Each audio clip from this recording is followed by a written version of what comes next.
Ground ball. McClain, second. 12 in a row. The oldest team in professional baseball has its 5th ever winning streak of a dozen straight. Our job every day is to try to kick somebody's ass. I mean, that's why we're here. That is caught. Left center. Reds win. And this ball is launched high and very deep to right, long gone. It's second of the night. Elly De La Cruz. Short lead for Pena. Larkin drills it. Do you believe this? That's going to be gone. Back to back. Walk-off home runs. How about this? He's back. He's back. He's back. And a swing and a drive. Deep left field. This one belongs to the Reds. Swung on and hit deep to left field. That ball is going to be gone. Home run. And the Reds put it 5-4. Goes to second one. Around to first. Got him. Double play. And the Reds sweep the Cubs. Breaking ball. Hit high. Hit deep. Way back there. And gone. Into the second deck and left. Christian Encarnacion-Strand walks it off. Archer does it in his major league debut. He gets the final 3 outs, and the Reds get an extra inning win. A thriller 5-4. Swung on, fly ball, hit the deep right field. That ball is going to be gone. A grand slam home run by Mike Cameron. 2 outs, 2 on. Reds down by 1. Larkin down the line. It's a winning. It's a winning. Here comes Tucker. Here comes Steins. Larkin's won the game. Barry Larkin gets mobbed. Look at this scene. It's synergy. The stretch, the pause and the pitch. And a line drive, base hit left center field. A single for Aaron Boone. And this one belongs to the Reds. The Reds have won 8 in a row. Kobayashi with a long look turns it loose, and Dunn hits it to deep right. It's all over. And this one belongs to the Reds. The Reds have won their 5th game in a row. They've defeated the Cleveland Indians on an Adam Dunn 3-run home run, 4-2. Again on the corners at first and third. 2 on, nobody out. Here's Roy Dring pitching, no bunt. Ground ball by the third baseman into left field. Dave Bruce rounds third. This one belongs to the Reds. That's hit pretty good. Guess what? He doesn't need speed. That's gone. He's the king of the Queen City tonight. With 1 out here in the 11th inning, you sure got to go now. One on, pull down the left field line. That ball is going to get the winning run in. Here comes Dave Bruce rounding third, heading toward the plate. And this one belongs to the Reds. Huge situation for Lodolo. Why you paying the big bucks to deliver the goods with 2 outs in the 9th inning? Can he do it? In the gap, right center field, and Friedl delivers the goods. Hit deep center field. Hank Hill going back at the warning track. Oh, he gets one. It's gone. Joey Votto is delivered. Reds fans, what's going on? Welcome to the Chatterbox Reds live pregame show. I'm Hunter Hurst. He's Max Alfonso. Reds are coming off a huge day yesterday. We've got a series opener tonight and another great day for some Reds baseball. The Reds take on the Marlins, a 3-game set in Miami. Starts at 6:40 in about an hour and 7 minutes. Max, how are we feeling coming into this 3-game set? I mean, after yesterday, I feel like you have to come in feeling pretty good. I mean, 24 runs? I admit I stopped watching once Randy Wynn came in. I thought we had it in the bag at that point. But yeah, I feel good. Yeah, I agree with you, man. I feel great. I was driving back, traveled for the holiday yesterday, and I started driving. It was 11-1, I think, and then it was about an hour away from the house, and turned on the radio, and I was like, oh, this game is still happening, and it is 20-1 in favor of the Cincinnati Reds. So yesterday was a really good day. Obviously, we could sit here and talk about every single player that had a multi-hit game for the Reds yesterday. We'd be here for the half-hour time slot that we occupy before Reds Live. But just a little bit of a negative note. Obviously, our first pregame show, I believe it was our first pregame show, we had the Reds against the Brewers, or the Reds against the Rangers, after the 14-run night, and didn't go well. Started a 35-inning scoreless streak. Let's hope that doesn't happen again. But the Reds The last 5 times they've scored more than 10 runs in a game, the next game they have scored 0, 1, 2, 0, and then 2 again. And that note from Lance McAllister kind of puts a little bit of a damper on yesterday. But we'll hope they keep it together. Again, 24-2 yesterday in favor of the Reds. We'll go ahead and get into the starting pitching matchup. We'll look at the lineups and everything a little bit later. We have Nick Lodolo versus Max Meyer tonight. The Reds throwing Nick Lodolo. Congratulations to him coming off the paternity list after the birth of, I believe, his first child. Not exactly sure. I believe it's his first child, but we'll hope dad strength Lodolo comes to play today in Miami. He's 2-1 on the year, a 2.31 ERA. FIP is says he hasn't been quite as good as that 2.31 ERA, 4.02 FIP. Interesting note about Lodolo, ground ball outs have gone down in every start for him. He had 13 in his first start of the year against San Francisco, and then had 10 in a brilliant outing against Milwaukee, 8 in San Francisco, and then only 5 in his shortened start against Seattle in Cincinnati. Max, what are you thinking about Nick Lodolo tonight? What do you want to see out of him in this start coming off the paternity list? I want to see strikeouts. He's had a little bit of trouble this year missing the bat. And I think that's a big part of his success. I think we have a pretty good defensive lineup out there tonight. Might be one of our best. Hayes is a really good left fielder. Friedl's good center. Fraley's solid and right. So I think he's got a solid lineup. He's got a good catcher. I just want to see him throw strikes and strike guys out. I feel like that's when he's at his best. He's, striking out 7 or 8 guys. So yeah, I think that'd be big for him tonight. I agree. I mean, strikeouts haven't been there. It almost has felt at times like he's kind of overthrowing, especially with the fastball as he tries to establish early in the counts. He'll miss kind of, especially to right-handed hitters, he'll miss way outside and up with that fastball, and it gets him behind early. And maybe that's why he's pitched to contact a little more with the changeup, and maybe hasn't quite had the feel on his curveball. But I'm also looking for strikeouts in bunches from Nick Lodolo. The Marlins, not necessarily the greatest lineup in the world, and we'll get into it, but they do hit well against left-handed pitching. So this is not the best matchup for Lodolo, but coming off the paternity list, he's got extra rest. I'm really looking for him to showcase that put-away stuff that he has tonight. And Max Meyer on the hill for the former Florida Marlins, now Miami Marlins. What do you have on Max Meyer? Max Meyer has started 4 times so far this year, 1-2 record with a solid ERA under 3, with a ERA just under 5 for his career. But I don't know, a lot of people probably remember, I think it was 2020, he was the 3rd pick overall. The Reds drafted Austin Hendrick that year. We don't talk about that. Austin Hendrick. Max Meyer is a slider pitcher. He throws at 41% of the time at about 90 miles an hour. And then he's got 4 other pitches: a 4-seam fastball at 95, a changeup, sinker, and sweeper. He gets a lot of ground balls, which, that's what you want from your pitcher. He also strikes guys out. He's got really good stuff. That was kind of what he was known for coming up through the minor leagues. He was called up, and I think it was 2022. He made 2 starts and immediately went on the injured list and had Tommy John surgery and missed the entire 2023 season. So he's got really good stuff. It's just a matter of him putting it together. And yeah, the Reds have faced him once, and Tyler Stephenson lit him up last year with a homer against him, and he only went 4 innings and allowed 6. So Reds have had some success in this ballpark and against Max Meyer. So need a repeat of that tonight.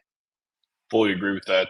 One of the guys, obviously our superstar, Elly De La Cruz, he torched Meyer last year. He's 2 for 3 with a pair of doubles against him. And Elly has raked in this ballpark, especially last year. I believe 9 hits in 2 games, stole a bunch of bases, and that's something the Reds are going to have an opportunity to do tonight. You mentioned his slider. I believe it was either Trace or Kirby on the episode last night mentioned opponents are only hitting 0.89 against that slider on the year. So it's definitely, and obviously he throws it 40% of the time. So it's something you have to be weary of. You throw a slider at 90 miles an hour, you're going to have really good fastball to go with it as well, and that's something that he's going to be able to lean on. But if you're the Reds, you've worked the count really well the last couple of games, especially yesterday. Obviously, you get 38 guys on base, the most in a game since I think 1900. So that long before our time. Real. 38 guys on base. No, not at all. The Reds, when they work the count, they can get into the bullpen early, and that's especially important in these early games and series. If you can burn that bullpen early on and maybe what could be a close game tonight, you get those early arms or those good arms out early in the series, and then they're shut down later, and that gives you a better chance to win. So looking for the Reds to work the count tonight and really make Meyer work for these outs. And based on what we saw over the weekend, really the last week and a half for the Reds, I don't see any reason why that's not their approach headed into this game. Yeah, the lineup, it's not just that they're making more contact, they're walking more. I mean, Elly had some great walks in Baltimore, saw a lot of pitches. I think Sadak yesterday on the broadcast said he's seen like the third most pitches on the team. There was some stat like that. Yeah, it's been really good approaches over the last week, like you said. Yeah, man. We'll go ahead and get into the Reds lineup. You see it here on the screen. Top three stays the same. We've got TJ Friedl in center leading off. Matt McClain, couple hits yesterday. Elly De La Cruz will bat third behind him. He homered yesterday, got a couple innings off at the end of the game, which I think that's important for him, keep him healthy for all 162, especially in a blowout like that. Austin Hayes, who has been just red hot to start his Reds career. Gavin Lux, who we talked about off air, we'll talk about a little more as we go through the lineup. Spencer Steer at first. He'll bat sixth. Jake Fraley appears he might be back to Rake Fraley days. He'll bat seventh. And Noelvi Marte with 7 RBIs yesterday bats eighth. And then Jose Trevino, who did not play yesterday, will catch and bat ninth. Looking up and down this Reds lineup, there's a lot less holes than there were earlier on in the year, especially during that scoring drought where it just felt like, you have McClain and Elly and maybe TJ, and we'll figure it out from there. But there's a lot less holes 1 through 9 than there were even 10 days ago. So Austin Hayes obviously has been a huge addition to this lineup. Gavin Lux has been fantastic at the plate. He's a guy I really want to highlight. It seems like every time you look up, Gavin Lux is in a 3-ball count, or he's in an 8-pitch at bat, just grinding out ABs. And when he came over, there was a lot of unknown with him simply on the fact that he didn't get to play every day when he was in LA, just because of the depth and the star power that they have over there. And we want to see if he's going to be an everyday guy, and it's starting to look like he might be that guy. Yeah, Lux he's really been, I think, more than a lot of Reds fans thought he'd be. I mean, he's seen a lot of pitches. Like you said, every time he is at the plate, it seems like there's 3 balls and it's a full count. And he's got a lot of big hits so far. He's still looking for that homer. And speaking of homers, Austin Hayes has been on a tear ever since he became a Red and was activated. He's been really fun to watch, and he's given them such a big jolt, especially behind Elly. I feel like it kind of makes teams know they need to pitch to Elly, or else you got to face, Hayes and Lux, who have been awesome. And then in the 6th spot, Steer, it's still been rough with Steer. Obviously, he couldn't make that pick yesterday at first. I think yesterday was the first time he's played first. It was either yesterday or Saturday. But yeah, he made that. He couldn't make that play at first on the Marte throw. And then he got a base hit in his next at bat. So that was good to see. Maybe now that he's playing the field, he can get more of a rhythm. And they were talking about that yesterday on the broadcast. He only had 7 plate appearances in spring training. So right now it's just kind of his time where he's ending his spring training. So hopefully if they can get Steer going, that'd be really nice. And Jake Fraley's obviously got it going right now. He lives in Miami in the off season, so maybe a little bit of a homecoming for him. And then Marte yesterday, I think 5 or 6 hits, and then Trevino. So I mean, there's not much negative to say about the lineup right now. They're all doing their jobs. On the bottom half of the lineup, especially 2 weeks ago, it just felt like once you got past the 5 spot, we've got 4 straight outs, and if you have 6, 7, 8, or 7, 8, 9 coming up in an inning, well, this is a wash, and let's get back to the top of the order. But it doesn't feel that way now. Friedl hitting the ball hard. He homered the big grand slam, obviously, against the Mariners in the loss, and then hit just a bomb out in Baltimore up onto the concourse out there. He looks really good. He's hitting the ball hard and a lot of confidence. And speaking of confidence, Noelvi Marte, they mentioned it on Chatterbox Reds last night, but it has to feel good for him seeing 316 next to his name on batting average. And maybe that's the whole thing with him, is he's back in the groove and has some confidence moving ahead throughout this season, because he's a guy the Reds really, really need to contribute. And there's an obvious name that isn't in the lineup tonight, and that is Jeimer Candelario for the second straight day. There's been some clips of our overlord Trace going around about Candelario, and it hadn't been good, and he's out of the lineup for the second straight day. What do you put any stock into that? What's your feelings on Candy not being in the lineup 2 days in a row? Oh, I'm ecstatic he's not in the lineup. Marte yesterday was really good. Steer had it. He has steered at least one hit. Like I said, I stopped watching once it got kind of late there. But yeah, I would rather see Steer and Marte play than Candelario.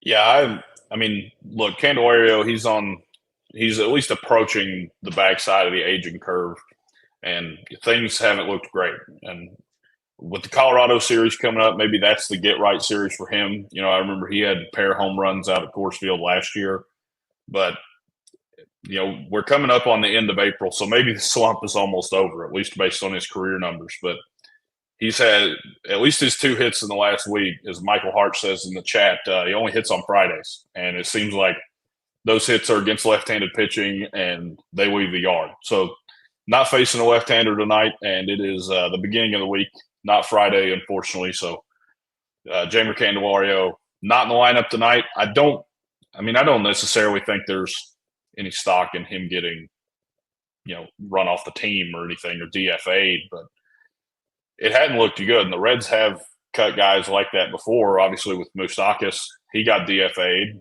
At least I believe he got DFA'd, but it's much different with Candelario, I believe, than the Moustakas situation. Yeah, Moustakas only had 1 year left on his contract. They're not going to do anything, in my opinion, with Jeimer besides maybe a phantom, stint on the injured list. And there's nothing they can do. They're not going to DFA him with 2 or 3 years left on his contract. As much as I would just love to see that, they will not do that. So, but he'll be back, and I don't think he's going to get worse, which is good. So, positive, I guess. Yeah, I mean, you can really only go up from here. Yeah. I mean, a surge a week with him hitting 400 might get him to the Mendoza line, and the season numbers wouldn't look great, but he is going to have to contribute for this team at some point, I believe. A veteran presence in the lineup. Switch hitter, that's obviously a plus. It's honestly looked like he hits lefties way better than he does righties, at least at this point to the season. And you see in the chat here, swinging at a slider at your foot down by 4 in the chat. He started terrible every April in his career. This one is probably the worst of the bunch. But for Candelario, I think there is possibly a phantom IL stint coming, especially with Stephenson coming back and the current catcher situation with the Reds. We spoke about it off air. They might have to carry 3 catchers and possibly play a guy like Stephenson or Austin Wynns at first, because currently the guy you had slated as your backup catcher in Jose Trevino, much better at the plate than I think any of us expected early on in the season. And then Austin Wynns, obviously yesterday had 6 hits, but he's been producing at the bottom of the lineup really all year long. And I don't see any reason not to ride the hot hand here. I don't know what you think, but what do you think about that? As of right now, I still have a hard time seeing them carry 3 catchers. They've showed in the past that they're just not going to play Stephenson at first when there's been opportunities, back in the day when Votto would be down. It's like, all right, let's give Stephenson some run at first. And they just kind of stopped doing that. So I have a hard time envisioning it right now. If Austin wins, continues to rake, then maybe. But as of right now, I would still say they do option wins or DFA and whatever they need to do. But yeah, if they were willing to play Stevenson at first, I would say yeah, but they just haven't shown that they're willing to do that. Yeah, that's the unfortunate part of the situation is you have two guys who are solid defensively. Wins has the better arm, but Trevino, he does wonders for the pitching staff, and they've been really producing at the plate and doing a good job flipping the lineup card back over and getting to guys like Friedl and McLean and Elly. It's going to be interesting to see what Carl and Tito and company have to say moving forward on that. We'll go ahead and move on into the Marlins lineup that'll face Nick Lodolo tonight. Yeah, went long there on the Reds lineup. We got deep there. But Xavier Edwards leading it off for the Marlins, 299 so far this year. Really good hitter, makes a lot of contact. And then Eric Wagman at first, 267 this year with 2 homers. Connor Norby got him in the Trevor Rogers trade last year. He is playing third. Otto Lopez at second, playing second, hitting fourth. And then Dane Myers hitting fifth in center field. Really good defender out there. He's hitting 333 to start the year. And then hitting sixth is Augustin Ramirez, making his major league debut, 254 this year in AAA. Jesus Sanchez really struggling so far this year, hitting seventh in right field. No homers, but he's got a lot of power.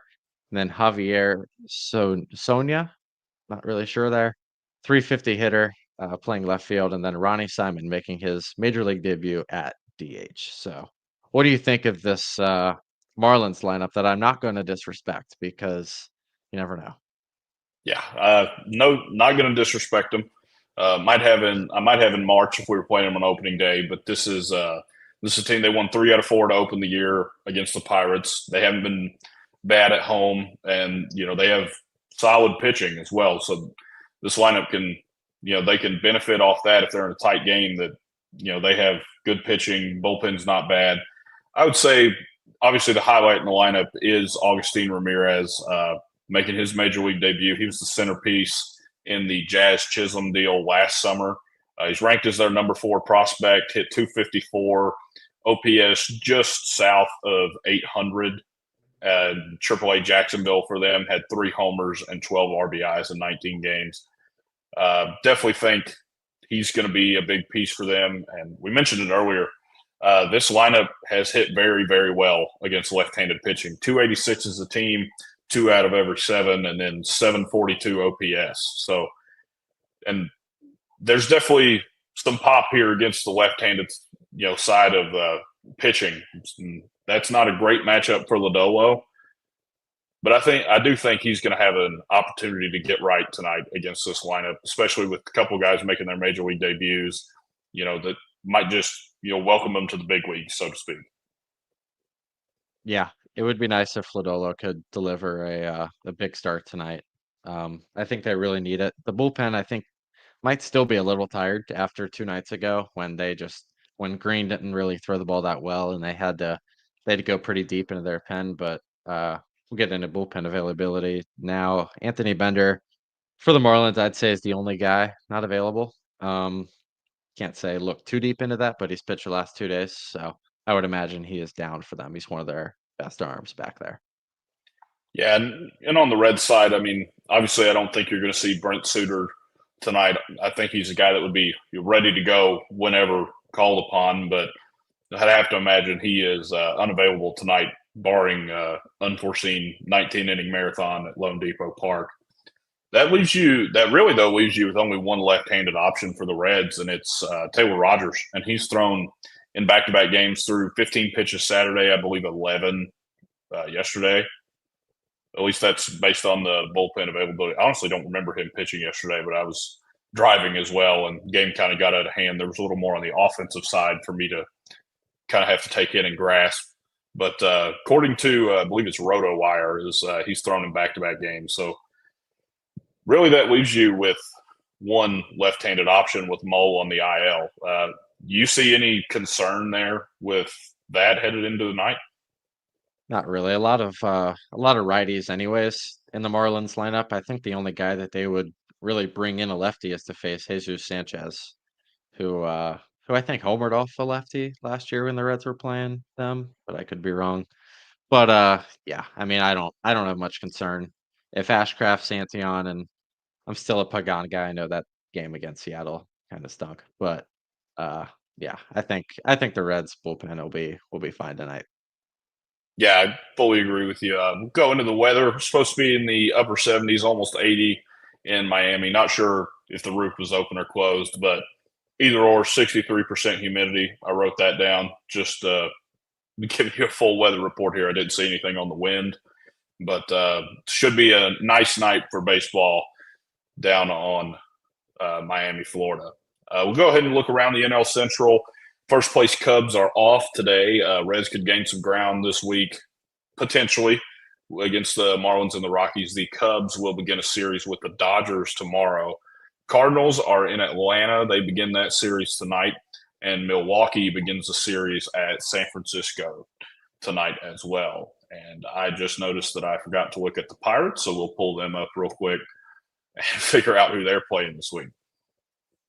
Go Dodgers. Playing the Cubs. Yeah, I agree.